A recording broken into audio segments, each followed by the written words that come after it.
بسم اللہ الرحمن الرحیم۔ پہلے میں شکریہ ادا کرنا چاہتا ہوں خالد مقبول صاحب کا اور کامران ٹسوری صاحب کا کہ انہوں نے لوگوں کو اکٹھا کیا، اور سب سے اہم بات یہ ہوتی ہے کہ بات کی جائے، سوچا جائے، یہ سب کسی بھی کریکشن کا سب سے پہلا پارٹ ہوتا ہے۔ میں بالکل صاف بات کرنا چاہتا ہوں، شاید آپ کو پتہ ہو کہ میں وہ پہلا انسان تھا جس نے یہ ٹرم ٹی وی پہ کہی تھی کہ کراچی کے ساتھ اکنامک جینوسائڈ کیا گیا ہے، جس کو میں بولتا ہوں معاشی نسل کشی ہوئی ہے کراچی کی۔ اچھا، جو باتیں ابھی تھوڑی دیر پہلے ساری باتیں ہو رہی تھیں، مجھے بالکل صحیح، میں اگر آپ کی بات سچ بولوں تو مجھے کوئی بات سمجھ نہیں آ رہی۔ ایسا لگ رہا ہے کہ ہمیں نہیں پتا کہ آج ہم ایسے کیوں ہیں۔ ایسا لگ رہا ہے کہ ہم انجانے ہیں اور ہمیں کوئی ہمیں یہ کوئی جو کچھ بھی ہوا ہے یہ کوئی انجانے میں ہو گیا ہے یا کچھ۔ دیکھیں، بڑی سمپل سی بات ہے، بڑی مختصر سی بات ہے، یار پلیز ڈسٹرب نہیں کریں بھائی، پلیز۔ بڑی مختصر سی بات ہے کہ جو اسلام آباد ہے اور جو اس کے آس پاس ہے وہ ہمیں پسند نہیں کرتا۔ میں بالکل صاف بات کر رہا ہوں، کھل کے بات کر رہا ہوں، وہ ہمیں پسند نہیں کرتا۔ اب ہمیں ان کے ساتھ رہنا ہے، انہوں نے ہمارے ساتھ رہنا ہے۔ ایک وقت آیا کہ انہوں نے کہا کہ ہم آپ کے بغیر زندہ رہ سکتے ہیں، اور انہوں نے ہر چیز کی کوشش کی کہ وہ اسلام آباد، لاہور اور لے کے جاتے رہے۔ مقتدر صاحب بیٹھے ہیں، وہ نباف بھی بنا لیا، انسٹیٹیوٹ، ہر چیز آپ نے بنانے کی کوشش کی۔ آپ نے بڑی کوشش کی، اللہ آپ کو جزا دے۔ مگر آج جو میں پبلکلی سامنے کہتا ہوں، جب آپ کی دکان بیٹھ گئی، اب آپ کی دکان نہیں چل رہی، چاہے آپ کو اچھا لگے یا برا لگے، دکان نہیں چل رہی۔ تو جب دکان نہیں چل رہی تو خالد مقبول صاحب جانتے ہوں گے کہ میں نے بالکل ایک ڈیفرنٹ مشورہ دیا ہے، اور یہ بات میں بالکل کھلے عام کہہ رہا ہوں کہ مجھے کوئی کانسٹیٹیوشن اور صوبہ اور اس سے کوئی مطلب نہیں ہے۔ میں بالکل اکنامکس کے بنیاد پہ آج کہہ رہا ہوں کہ پاکستان کو آپ کو 2 معاشی زونوں میں ڈیوائیڈ کرنا پڑے گا۔ ایک ہوگا ناردرن زون اور ایک ہوگا سدرن زون۔ جو ناردرن زون ہوگا وہ اپنے لیے پیدا کرے گا اور اپنے لیے خرچ کرے گا، اس کا کیپٹل لاہور ہوگا۔ ایک ہوگا سدرن زون جو امپورٹ کرے گا اور ایکسپورٹ کرے گا، اور اس کا کیپٹل کراچی ہوگا۔ اس کے بغیر آپ الٹے لڑک جائیں، آپ پاکستان کی ترقی نہیں کر سکتے، کچھ بھی کر لیں۔ یہ میں آپ کو بالکل واضح الفاظ میں کہہ رہا ہوں، اس میں مجھے کوئی ڈاؤٹ نہیں ہے۔ مجھے مطلب نہیں ہے کہ کراچی کیپٹل ہو، کراچی نہیں ہو، یہ اکنامک زون بنانا پڑے گا آپ کو کراچی کو۔ اور حیدر بھائی، بات یہ ہے کہ کراچی اکنامک زون بننے کے لیے تیار ہے، اور میں نے اس دن خالد بھائی کو بھی کہا تھا، مسئلہ یہ ہے کہ اکنامک زون کے لیے جگہ بھی ہے، اکنامک زون کے لیے لوکیشن بھی ہے، سب کچھ ہے، مگر پرابلم اسلام آباد کی بھی اور لوکل سندھ کی بھی یہ ہے کہ جب انڈسٹری لگے گی تو لیبر آئے گی، اور لیبر آنے سے جو ریشو آلریڈی ڈسٹربڈ ہے وہ اور ڈسٹرب ہو جائے گی، تو اس پروسیس کو روکا جا رہا ہے۔ مگر اس کو روک نہیں سکتے۔ یہ دن قریب آ گیا ہے کہ جب وہ پروسیس نہیں رکے گا اور پاکستان کو ہمیں صحیح کرنا پڑے گا۔ مجھے نہایت افسوس ہوا پرسوں کہ ہمارے جنگ اخبار کی ہیڈنگ تھی کہ ہم نے 2 ارب روپے کا سعودی UAE کا پیسہ رول اوور کر دیا 6.5% پہ، یہ ہماری کامیابی ہے۔ 2 ارب روپے رول اوور ہو گئے، اور 6.25% پہ ہم نے کہا جی کوئی بہت بڑی کامیابی حاصل کر لی۔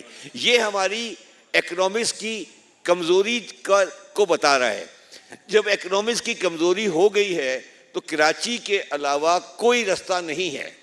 اور میں نے تو اتنا بولا، جب میں CBR چیئرمین تھا، وہ میرا ہی بیان تھا اس وقت اسلام آباد میں بیٹھ کے، جب میں نے کہا تھا کہ ہمارا لالو کھیت پوری لاہور سے زیادہ ٹیکس دیتا ہے، یہ میں نے بیان دیا تھا، آپ کو یاد ہوگا، میرا بیان تھا، اس وقت میں چیئرمین CBR تھا۔ میں نے کہا تھا میری لاہور کی ٹیکس کلیکشن پورے پاکستان سے زیادہ ہے، لاہور سے زیادہ ہے۔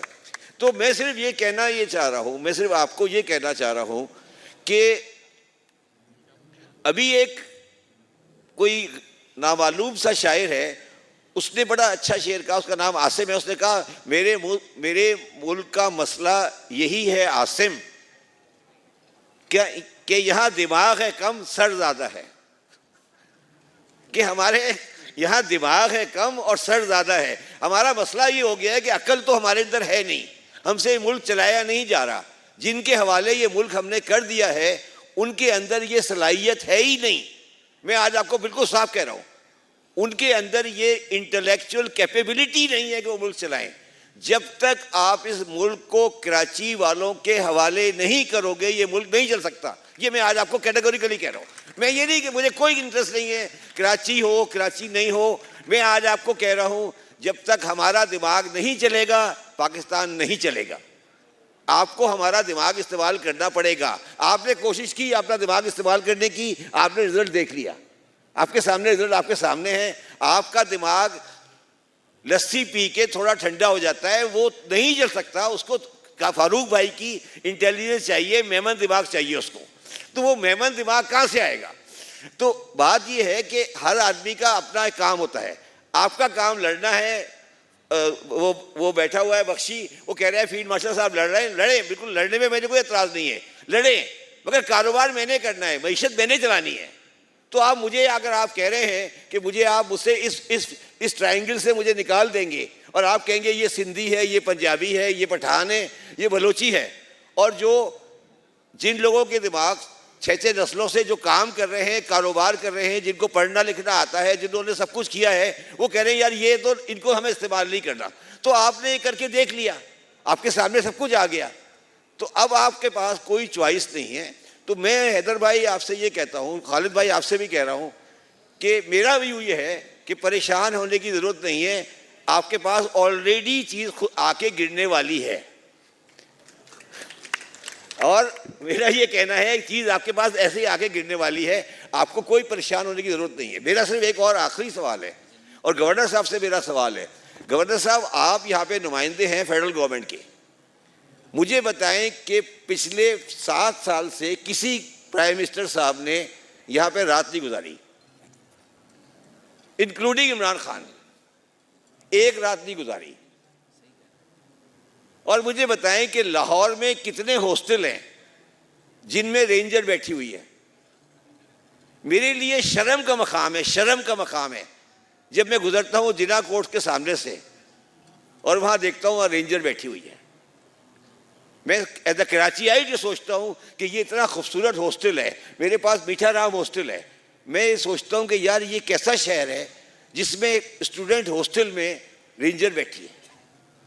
میں آخری بات اس پہ ختم کرتا ہوں. پرسوں میں گیا تھا کسی کام سے کراچی یونیورسٹی ایک لیکچر دینے کے لیے. کراچی یونیورسٹی کے ایک آرٹس کے سیکشن میں. حیدر بھائی میں آپ کو صرف یہ کہہ سکتا ہوں کہ میں نے کھنڈر کہنا بالکل جائز ہے. وہاں بٹی اڑ رہی تھی, وہاں بٹی اڑ رہی تھی. میں اس یونیورسٹی میں جا کر مجھے رونا آیا, اور میں نے بلکہ آج ہی کسی کراچی کے پرانے آدمی سے کہا تھا کہ یونیورسٹی کی جو الومنائی ہے وہ جا کے کیوں نہیں دیکھتی کراچی یونیورسٹی کا حال کیا ہے, جا کے دیکھیں اس کا حال کیا ہے. بلڈنگیں ٹوٹی ہوئی ہیں, دروازے ٹوٹے ہوئے ہیں, چیزیں نہیں چل رہی. گورنر صاحب میرا آپ سے صرف ایک ریکویسٹ ہے کہ آپ ایک میڈیا ٹیم بنائیں اور کراچی یونیورسٹی NED اس کی فلم بنا کے چلا دیں. پھر آپ کو نظر آئے گا کہ ہمارے ساتھ کیا ہو رہا ہے. مطلب آپ کو احساس, آپ جا کے کراچی یونیورسٹی کو جب دیکھیں گے تو آپ کو احساس ہوگا کہ ہمارا جو ورثہ ہے, جو ہمارے شہر کا ایجوکیشن کا سینٹر ہے, اس کا کیا حال ہے. تو میرا کہنا ہے, اور مجھے یہ بات سمجھ آئے, آپ سارے اتنی بڑی بڑی باتیں کر رہے ہیں, مجھے بتائیں کہ دنیا کا کون سا شہر ہے جس میں 30 سال سے رینجر بیٹھی ہوئی ہے. 30 سال ہو گئے ہیں, 30 سال, 30 ایئرز سے اس شہر کی ایڈمنسٹریشن رینجر کے ہاتھ میں ہے. کسی مائی کے لال کی آواز نہیں نکلتی کہ رینجر کیوں بیٹھی ہے. ہو سکتا ہے صحیح بیٹھی ہو, مجھے نہیں پتا, اور میں تو ان سب چیزوں کو بھگتتا ہوں. مجھے ٹیلی فون ابھی شاید آ جائے گا تھوڑی دیر بعد, وہ تو آ جاتے ہیں, مگر مجھے یہ بتائیں کہ رینجر کیوں بیٹھی ہوئی ہے 30 سال سے. یا تو ہم یہ فیصلہ کر لیں کہ پولیس ختم کر دیں, پھر ختم کر دیں پولیس کو. اگر حیدر بھائی 30 سال کو چھوٹا عرصہ نہیں ہوتا, 30 ایئرس, اور ہم اس رینجر کو پیسے دے رہے ہیں یہاں بیٹھنے کے, پولیس کو بھی دے رہے ہیں, دونوں کو دے رہے ہیں نا پیسے. تو یہ, اور میں صرف آخری بات یہ کہنا چاہتا ہوں, خالد بھائی شاید اس وقت تھے یا نہیں تھے جب میں کیئر ٹیکر میں فائنانس منسٹر تھا, تو میرے پاس 15 مئی 2013 کو 150 بلین بچ گئے تھے. میرے پاس خرچ کرنے کے پیسے نہیں, خرچ کرنے کا ہیڈ نہیں تھا. سندھ گورنمنٹ کے پاس اتنے پیسے ہیں کہ ان سے خرچ نہیں ہوتے. میں جانتا ہوں نا مجھے, کیونکہ میں فائنانس منسٹر رہ چکا ہوں. تو میں نے جب میرے پاس 120 بلین 30 جون 2013 میں بچ گئے, تو مجھے ایک بہت بڑے آدمی نے بلایا اپنے گھر پر, اور انہوں نے کہا شبر صاحب please leave the ministry of finance, we have chosen a wrong person. تو میں نے پھر منسٹری آف فائنینس چھوڑ دی اور میں منسٹر آف ریونیو بنا دیا گیا. میں واحد منسٹر ہوں جو کیئر ٹیکر میں جس کا پورٹ فولیو چینج ہوا تھا.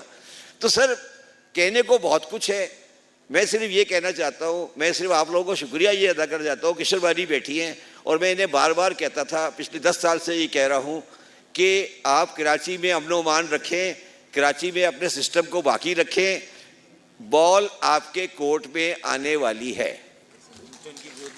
جی جیسے نیوٹن کی گود میں سیب, وہ میں نے کہا وہ بال آپ کے کورٹ میں آنے والی ہے انشاءاللہ تعالی. آپ نے کہا کہ رینجرز 30 سال سے بیٹھی ہوئی ہے, تو میں سوچ رہا تھا جو حالات ہیں اگر نہ بیٹھی ہوتی تو جو کراچی بچ گیا ہے وہ بھی ہاتھ سے نکل جاتا. نہیں مگر لیکن سر میری بات صاحب, پھر پولیس بھی خرچہ کر رہی ہے نا, ڈبل خرچہ ہو رہا ہے نا. آپ کا فائنینشیل پوائنٹ صحیح ہے, فائنینشیل پوائنٹ ہے نا یہ, فائنینشیل پوائنٹ صحیح ہے. نہیں وہ آپ کی بات درست ہے, مگر پھر پولیس کا بھی خرچہ ڈبل کر رہا ہے نا, وہ بھی بیٹھے یہ بھی بیٹھے. فائنینشیلی صحیح. فائنینشیلی تو آپ کو صحیح ہے نا. خالد مقبول صدیقی صاحب اور گورنر صاحب کی اجازت سے, مایوسی گناہ ہے, مایوس نہیں ہونا چاہیے, مگر میں بہت گناہ گار ہوں اور انتہائی مایوس ہوں. یہاں جتنے دوست بیٹھے ہیں, لوگ بیٹھے ہیں, مختلف زندگی کے مختلف شعبوں سے ان کا تعلق ہے.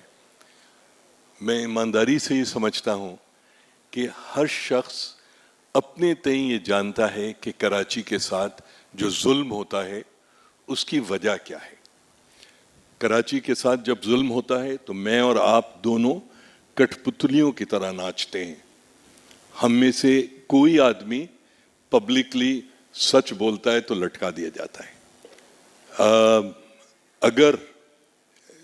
اگر کراچی کو آگے بڑھنا ہے, میرا مسئلہ کراچی کی وہ کیپیسٹی نہیں ہے کہ ہم پاکستان کو کتنا ٹیکسز دیتے ہیں, کتنا روزگار دیتے ہیں, کتنا یہ کرتے ہیں.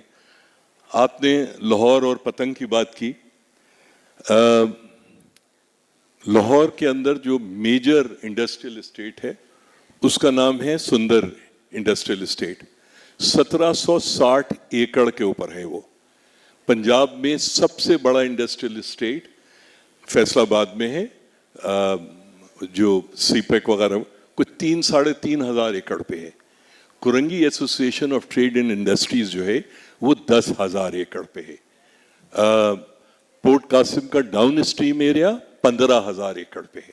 پاکستان اسٹیل مل کا ڈاؤن اسٹریم ایریا 12,000 ایکڑ پہ ہے. سائٹ 1 9,760 ایکڑ پہ ہے. کراچی کا سب سے چھوٹا انڈسٹریل اسٹیٹ جو ہے وہ کے پی ٹی کا ڈاؤن اسٹریم ایریا ہے 470 ایکڑ پہ. اچھا, یہ میں انڈسٹریل اسٹیٹس کی کہانی کیوں ڈال رہا ہوں؟ انڈسٹریل اسٹیٹس میں مینوفیکچرنگ ہوتی ہے, چیزیں بنتی ہیں.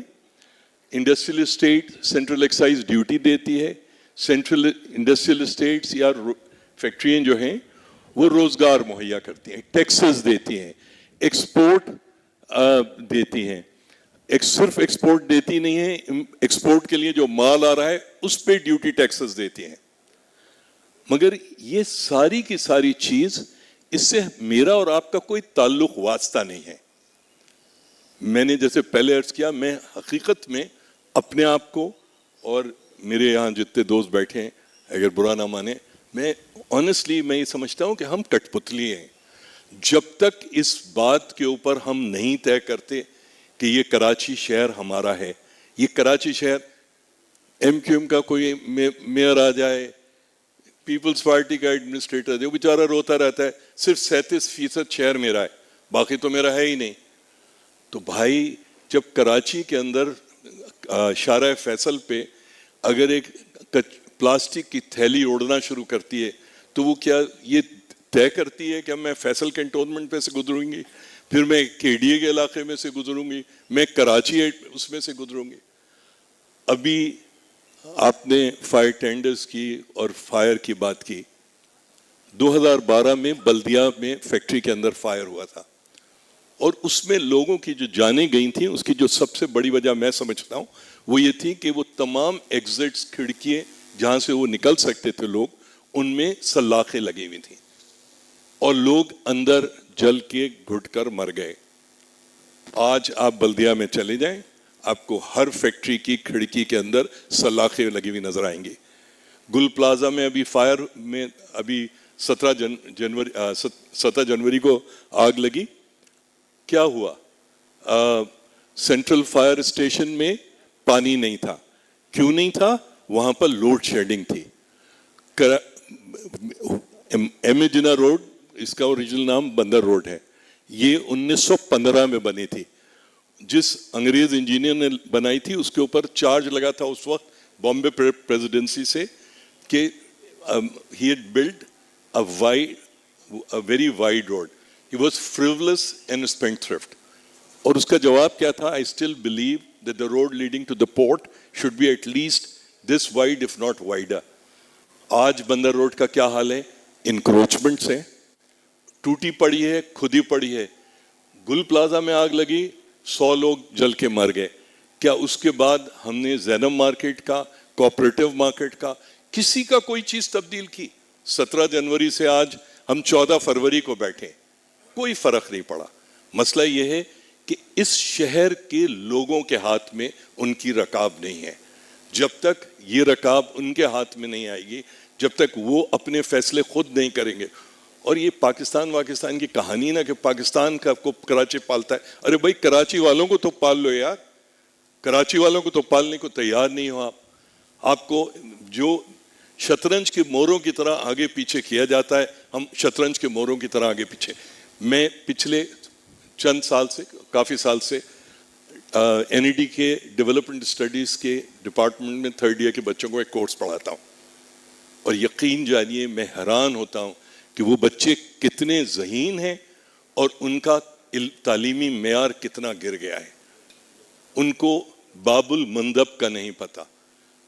مطلب یہ جب تک آپ کراچی کو, ہاں کانفرنسز کر لیجئے, گفت و نشید کر لیجئے سب, مگر جب تک پٹری پر گردن رکھنے کو تیار نہیں ہوں گے اس شہر کا حال تبدیل نہیں ہو سکتا. کوئی اچھی بات میرے پاس کہنے کو نہیں. بہت شکریہ. بہت شکریہ حیدر بھائی. کامران صاحب اور خالد بھائی بہت شکریہ آپ کا, آپ نے ہمیں مدعو کیا یہاں پہ. شعر کا سلسلہ جو ہے وہ فاروق بھائی نے شروع کر دیا تھا, تو میں بھی اسی سے آغاز کروں گا کہ جب شاہ کے ایک اشارے پہ اپنوں میں نیازیں بڑھتی ہوں, جب آنکھیں غربت ماروں کی حسرت کا نظارہ کرتی ہوں, جب قلمیں ظالم جابر کی عظمت کا قصیدہ لکھتی ہوں, اور جب حق کی باتیں کہنے پہ انسان کی زبانیں کٹتی ہوں, اس حال میں ہم دیوانوں سے تم کہتے ہو خاموش رہو. اس حال میں ہم دیوانوں سے تم کہتے ہو خاموش رہو.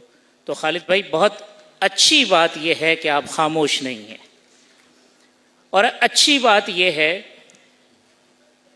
کہ آپ نے اور آپ کی جماعت نے جو کام کیے ہیں اس میں احساس تشکر بھی نظر آتا ہے, اور جو کام آپ نہیں کر سکے اس پہ احساس تفکر بھی نظر آتا ہے. شبر بھائی نے کہا کہ پسند اور ناپسند, تو پسند ہوں یا نہ ہوں ہم کسی کو, ہم ضرورت بھی ہیں اور ہم حقیقت بھی ہیں. بخشی صاحب نے کہا کہ کراچی نے کسی کو روکا نہیں. میں بڑی ذمہ داری سے یہ کہتا ہوں کہ اگر کراچی نہ روکتا تو شاید آج پاکستان کا جغرافیہ بھی مختلف ہوتا. کراچی نے بہت سو کو روکا ہے.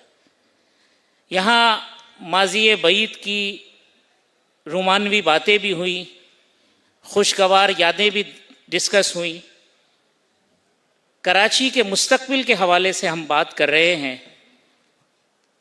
تو پھر ماضی قریب بھی کوئی بہت اچھا نہیں ہے, اور حال تو سب کے سامنے ہے کہ کیا ہے. اب ہمارے سامنے یہ ہے کہ ماضی قریب میں بھی اس شہر میں لاشیں تھیں, خون تھا, گینگ وار تھی, استحصال تھا, نوجوانوں کو ان کے حق سے محروم کر دینا تھا. اور حال کیا ہے وہ بھی آپ کے سامنے ہے. حال یہ ہے, فہیم الزمان صاحب نے کہا کہ وہ مایوس ہیں, لیکن میں مایوس نہیں ہوں. اس وجہ سے مایوس نہیں ہوں کہ مشکلیں اتنی پڑی مجھ پہ کہ آسان ہو گئی.